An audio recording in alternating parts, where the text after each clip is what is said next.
सोनापुर एक सुंदर सा गांव था जहां की सुबह आमतौर पर पक्षियों के चहचहाने से होती थी।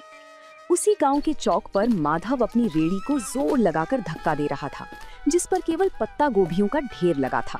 सूरज सिर पर था और माधव के चेहरे पर निराशा। गोभी ले लो, ताजी पत्ता गोभी ले लो। तभी एक काकी उसके पास आई और कहा, अरे माधव, कल भी तो गोभी ही लाया था। क्या तेरे खेत में इसके अलावा और कुछ नहीं उगता? घर में सब अब गोभी देखकर मुंह बनाने लगे हैं। क्या करूं काकी, खेत में फसल ही यही हुई है। बहुत सस्ती दे रहा हूँ, 2 किलो ले लो। नहीं रे बेटा, मुफ्त में भी देगा तो कोई नहीं खाएगा। कुछ नया लाए तो बता देना।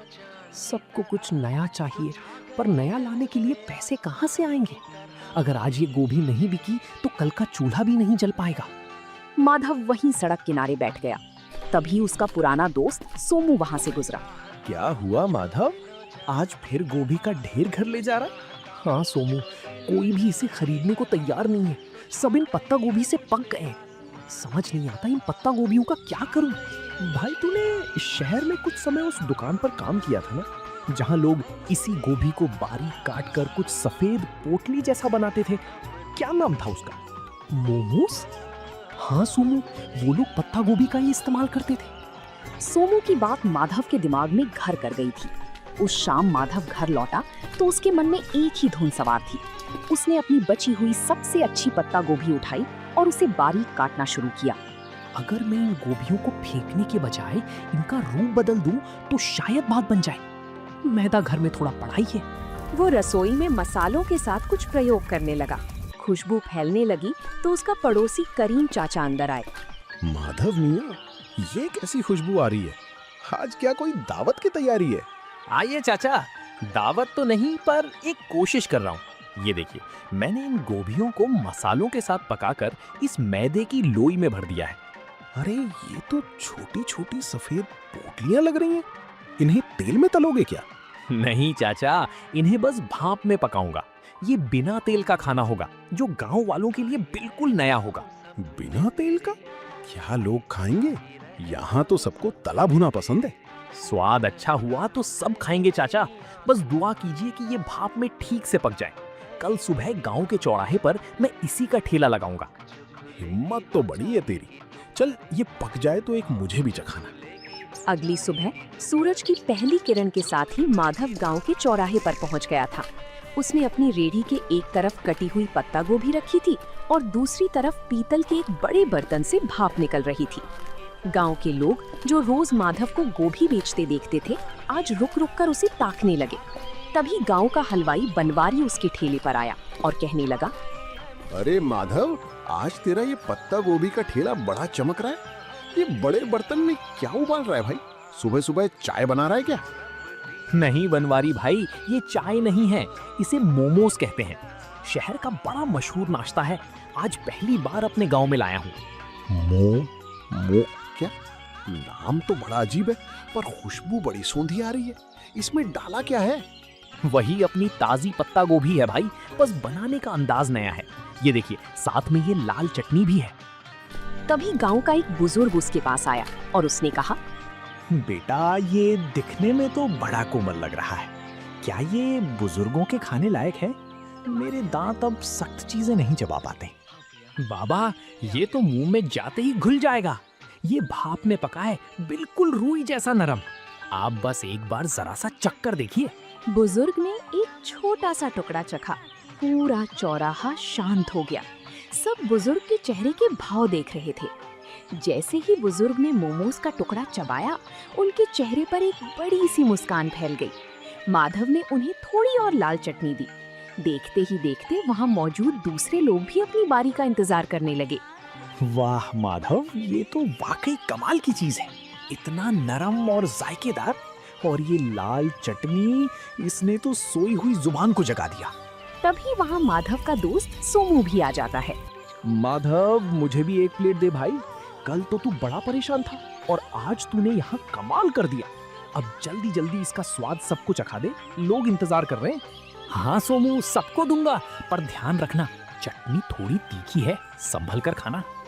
अरे माधव, तीखा ही तो असली मजा है। शहर में लोग क्या वाकई रोज यही खाते हैं? मुझे तो लगता था वहाँ के लोग बस महंगा खाना जानते हैं। हाँ काका, शहर में तो इसे खाने के लिए लंबी लाइनें लगती हैं। मैंने सोचा जब हमारे खेत में इतनी अच्छी गोभी होती है तो हम गांव वालों को ये स्वाद क्यों ना मिले। भाई माधव, तूने तो मेरी मिठाई की दुकान के सामने रौनक लगा दी। एक प्लेट मेरे लिए भी लगा। देखूं तो सही, इस पत्ता गोभी के नए अवतार में ऐसा क्या जादू है। दोपहर होते होते माधव की सारी पत्ता गोभी खत्म हो गई थी, लेकिन सब्जी के रूप में नहीं बल्कि मोमोज के रूप में। माधव ने आज पहली बार अपने हाथ में इतने पैसे देखे थे। उसकी आंखों में खुशी के आंसू थे और मन में एक नया हौसला। उसे समझ आ गया था कि मेहनत और नयापन कभी बेकार नहीं जाता। जिसके बाद अगले कुछ दिनों तक माधव का काम तेजी से चल पड़ा। अब लोग सुबह से ही माधव के आने का इंतजार करने लगे थे। लेकिन जैसे जैसे काम बढ़ा, माधव के पास संसाधनों की कमी होने लगी। उसके पास सिर्फ एक छोटा बर्तन था और अकेले सारा काम करना उसके लिए मुश्किल होता जा रहा था। गोभी काटना, मैदा गूंथना, फिर उसे बेलना और फिर भाप देना, अकेले करते करते हाथ जवाब देने लगे हैं। पर अगर रुक गया तो लोग निराश हो जाएंगे। तभी करीम चाचा उसके पास आते हैं और कहते हैं, क्या बात है माधव मियाँ, काम कैसा चल रहा है? आज चेहरे पर वो चमक नहीं है जो हमेशा रहती है। काफी थके थके से भी लग रहे हो। चाचा, काम तो बहुत है पर हाथ सिर्फ 2 हैं। लोग को मेरे हाथों के मोमोज बहुत पसंद आने हैं और अब वे उसे ज्यादा मात्रा में मांग रहे हैं। और मेरे पास बर्तन इतना छोटा है कि एक बार में सिर्फ 10-12 मोमोज ही बन पाते हैं। अरे ये तो बहुत अच्छी बात है। अगर बरकत हो रही है तो घबराता क्यों है? शहर जा और एक बड़ा स्टीमर लेकर आ। और सुन, सारा काम अकेले क्यों करता है, किसी को साथ लगा ले। पैसे तो आ रहे हैं चाचा, पर क्या ये काम टिकेगा? कहीं लोग 4 दिन बाद ऊब गए तो मेरी सारी कमाई डूब जाएगी।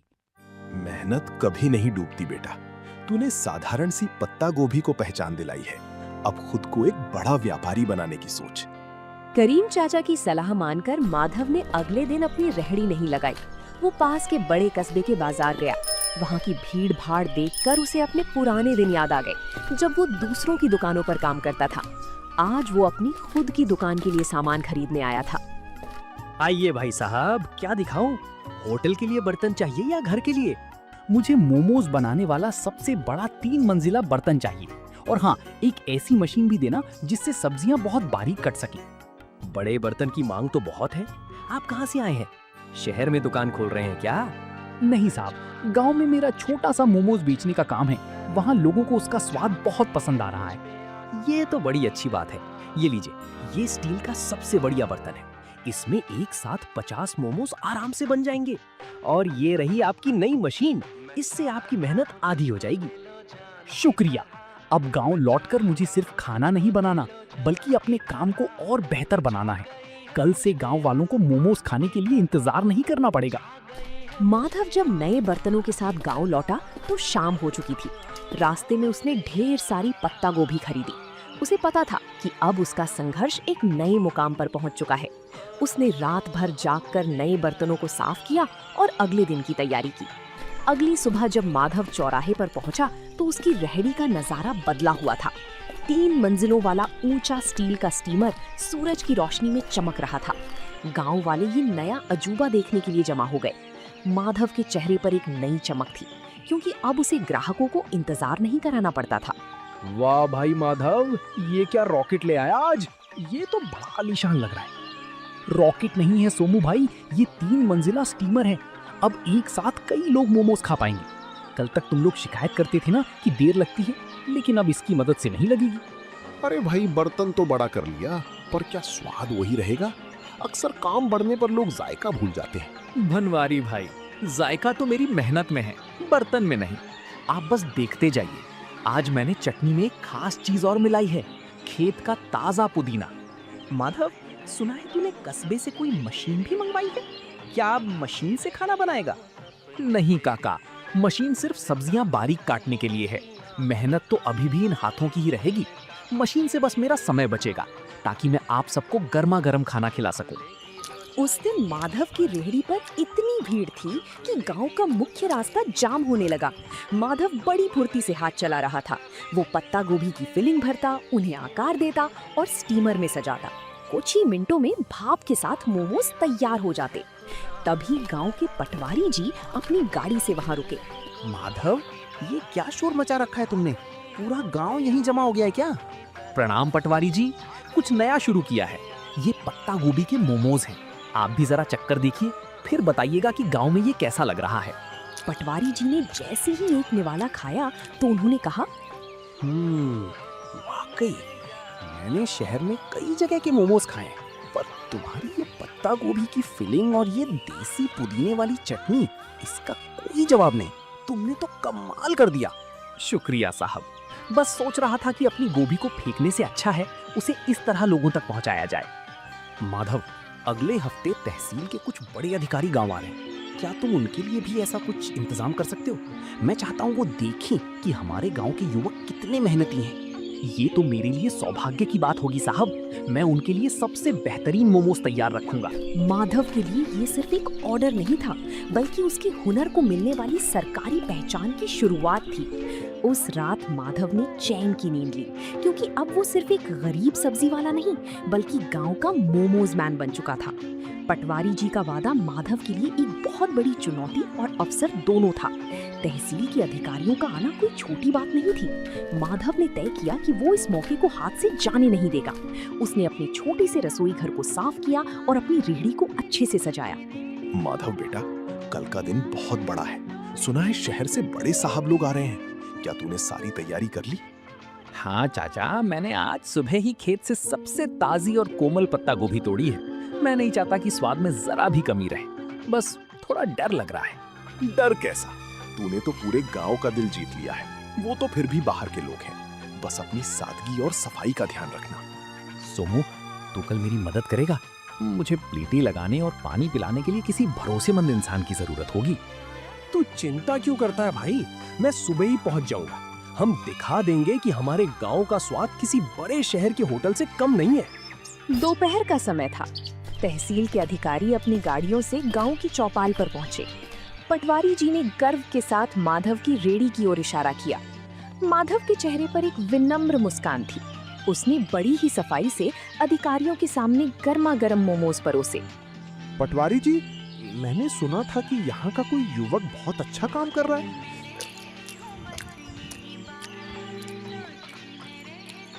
अरे ये तो वाकई लाजवाब है।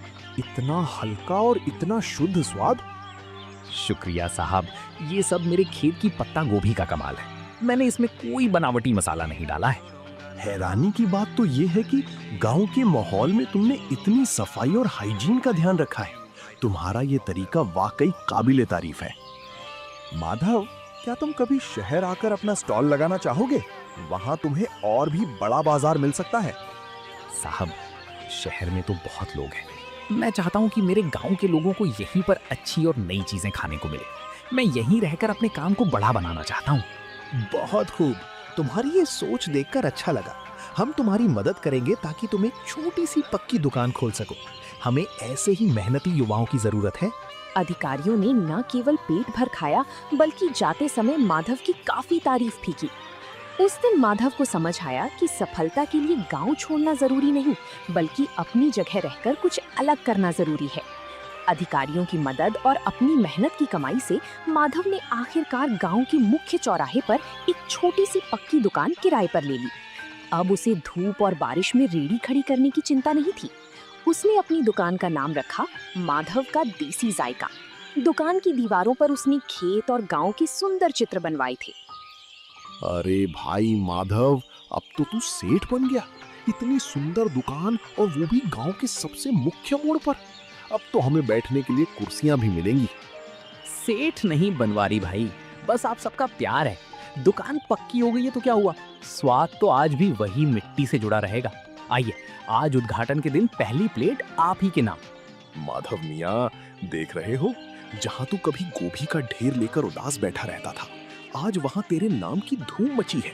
मैंने कहा था ना, गोभी को पहचान तूने दी है। चाचा, ये सब आपकी बातों का ही असर है। अब मैंने सोचा है कि मैं गांव के 2 और बेरोजगार युवकों को यहाँ काम पर रखूंगा। उन्हें मैं खुद ट्रेनिंग दूंगा ताकि वो भी अपना हाथ साफ कर सके। बहुत नेक ख्याल है बेटा। तरक्की वही है जो सबको साथ लेकर चले। वक्त बीतता गया। और माधव की दुकान अब केवल सोनापुर ही नहीं बल्कि आसपास के 10 गांवों में मशहूर हो गई। लोग दूर दूर से उसके पत्ता गोभी मोमोज खाने आने लगे। माधव ने कभी अपनी गुणवत्ता से समझौता नहीं किया। वो आज भी रोज सुबह अपने खेत से ताजी गोभी खुद तोड़कर लाता था। माधव भाई, आज तो शहर से भी कुछ लोग आए थे। कह रहे थे कि सोशल मीडिया पर तुम्हारी दुकान की बड़ी चर्चा है। अब तो तुम्हें शहर में भी ब्रांच खोल लेनी चाहिए। सोमू, शहर की चकाचौंध अपनी जगह है, पर जो सुकून इस गांव की हवा और अपनों के बीच काम करने में है वो कहीं नहीं। मेरा मकसद सिर्फ पैसा कमाना नहीं था, बल्कि अपनी मेहनत को एक नई दिशा देना था। तुमने वाकई साबित कर दिया कि अगर इरादा पक्का हो तो एक गरीब सब्जी बेचने वाला भी अपने हुनर से तकदीर बदल सकता है। मेहनत का कोई विकल्प नहीं होता सोमू। आज जब मैं पीछे मुड़कर उन पत्ता गोभी से भरी रेहड़ियों को देखता हूँ तो मुझे गर्व होता है कि मैंने हार नहीं मानी। तो दोस्तों, आप लोगों को ये कहानी कैसी लगी कमेंट करके जरूर बताएं और ऐसी कहानियों को देखने के लिए वीडियो को लाइक करें और चैनल को सब्सक्राइब करें।